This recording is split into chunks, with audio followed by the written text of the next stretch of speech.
Is that our MacGuffin? What the hell is MacGuffin?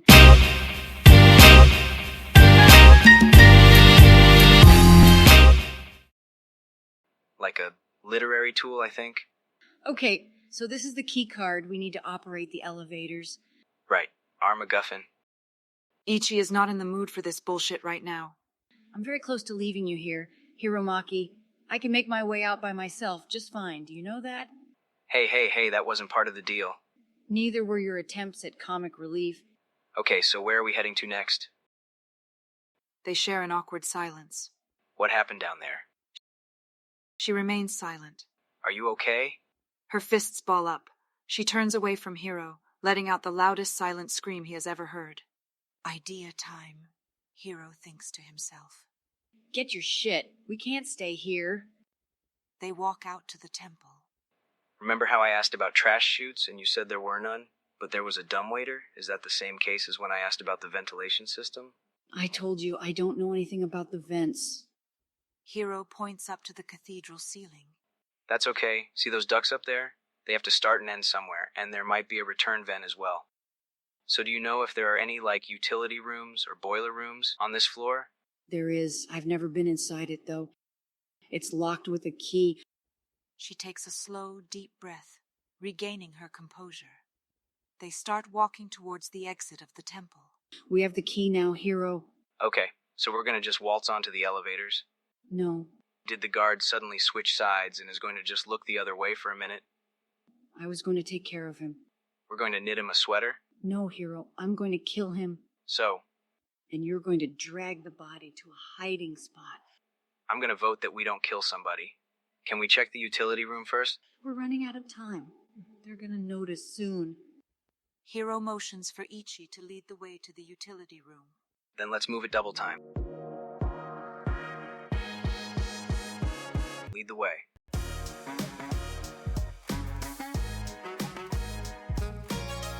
Their gentle footsteps gracing the tile floor as they jog towards their next destination.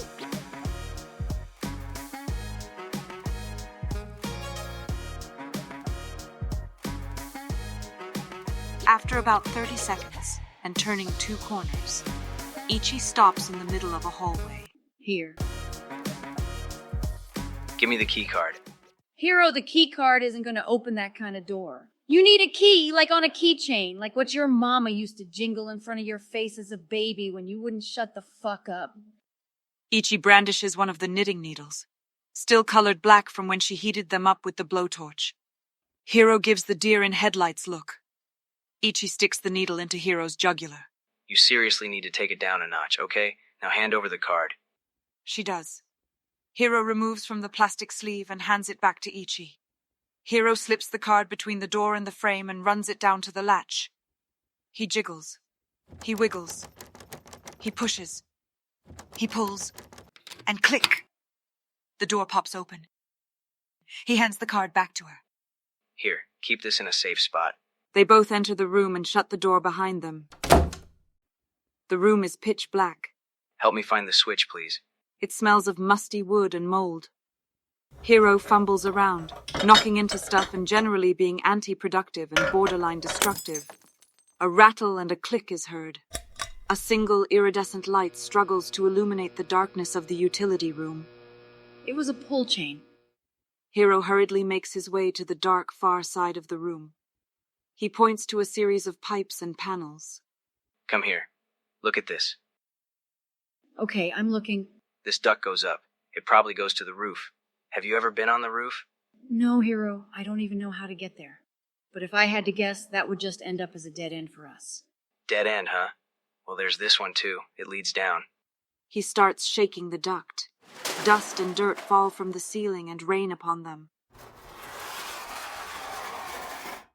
Ichi watches as a big black spider lowers itself right in front of her eyes. It continues towards the floor, utilizing its emergency line. She watches as it reaches the floor and crawls under a push broom. Smash! Hiro rips the vent free from the wall. Hiro puts his hands on his hips and stares deeply into the ventilation shaft. Ichi approaches to assess the situation. I thought it would be bigger. I can fit. I'm not going to fit in there. I'll go first. First? As in I'm following you? Dude, I can't fit in there.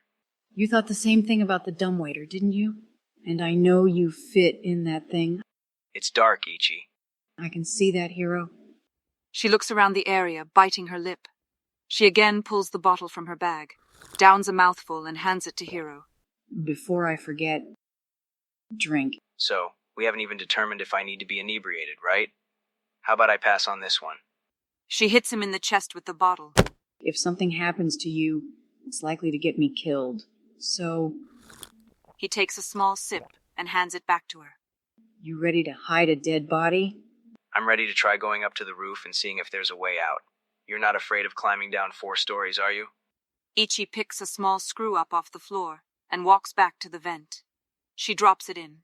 They both lean intently into the opening to hear the screw hit bottom. But there's no clang. There is a slight echo of a rattle reverberating its way back into the utility room. I have an idea. Can we take a nap first? She points to the electrical wire supplying power to the single iridescent light bulb. Let's gather up some of these cables and tie them around my ankles.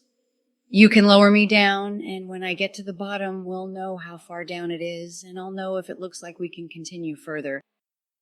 You understand that ripping out this wire will leave us in the pitch dark again, right? Yep. I'll take that as a yes, Ichi. I will gather the wire for you. Fuck it. He begins pulling the wire out of the ceiling.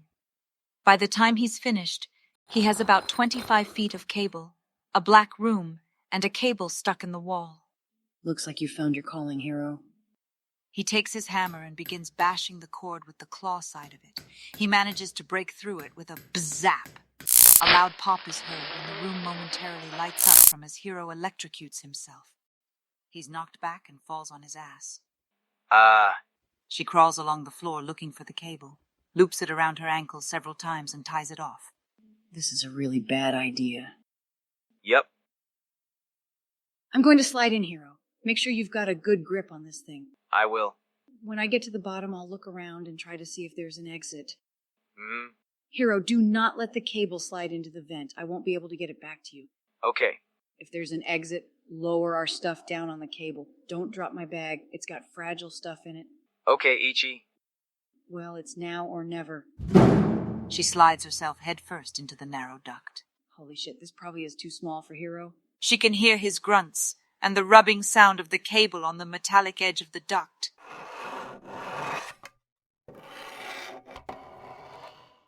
That's great, Hiro. Keep it going. Little by little, he lowers her into the abyss. She reaches her fingers out like a cockroach, using its antennae to navigate the vast darkness. Fuck. Ichi, I'm out of cable. Can you see the bottom? Maybe. I can't really tell. She notices the echo from her voice is changing pitch and duration. She thinks to herself that she must be near the bottom of the chute. Are you at the bottom? I don't know. I can't see anything. Fuck me. She begins wriggling her ankles and feet in an attempt to loosen the cable from her ankles. Hiro, I'm going to untie the rope. She kicks her shoes off and manages to pull one foot through, Hold on a second. and then the other, and with a sudden rush, she drops. Ichi?